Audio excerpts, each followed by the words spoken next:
Today we're going to be talking about reference letters or letters of recommendation. So for many programs, it's required of you to identify people who you would like to serve as your references. Generally speaking, these can be teachers, professors, colleagues, former bosses, people who have witnessed you in a management setting.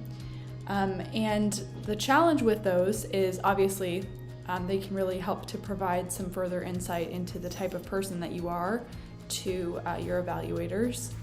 But there are timelines associated with them and deadlines to be aware of. And because you're not relying on your own efforts, you're relying on your recommenders to adhere to those timelines, it's imperative that you give them ample notice that you have identified them as a reference. But prior to doing so, make sure that you check with them and see if they're comfortable serving as a reference for you. So for instance, if you haven't had a professor in 2 years and you're asking if they could be a reference for you, that's probably not going to be the best choice, just because it's been so long since they've seen you in either an academic or professional setting. They might have even forgotten about you by this point. So I would say, unless you have worked on a very significant project with them, such as published research, or maybe assisted them as a teacher's assistant, or in a different capacity that would really kind of stand out, then I would refrain from selecting any references that you haven't worked with in at least the past year. And obviously sometimes there are exceptions to those rules, because not everybody has a number of references that they can call upon, just because a lot of people who are applying to college are pretty early on in their professional and academic careers, so they might not have a wide breadth of references to select from. So I would say, just if at all possible, to stick within that 1 year requirement.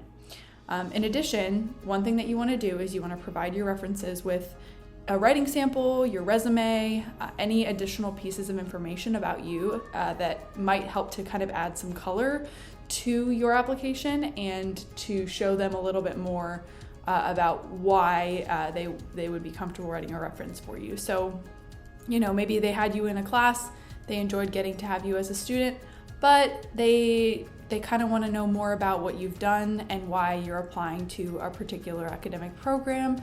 So by providing your resume, you can show them, hey, I'm applying to nursing school and here's all of the work that I've done at the local hospital. And so they can kind of utilize that information to help write the best possible recommendation on your behalf. And the other thing, as I mentioned previously, you want to make sure you give ample lead time. You do not want to be springing on your references the night before the references are due. Hey, can you serve as a reference and write a letter of recommendation for me? By the way, it's due tomorrow at midnight. So as soon as you know that you need to provide letters of rec, I would reach out to the people that you would like to write those for you as soon as possible. As soon as you find that out, that that's a required component of your application, I would reach out to those individuals and just let them know, hey, are you comfortable serving as a reference for me?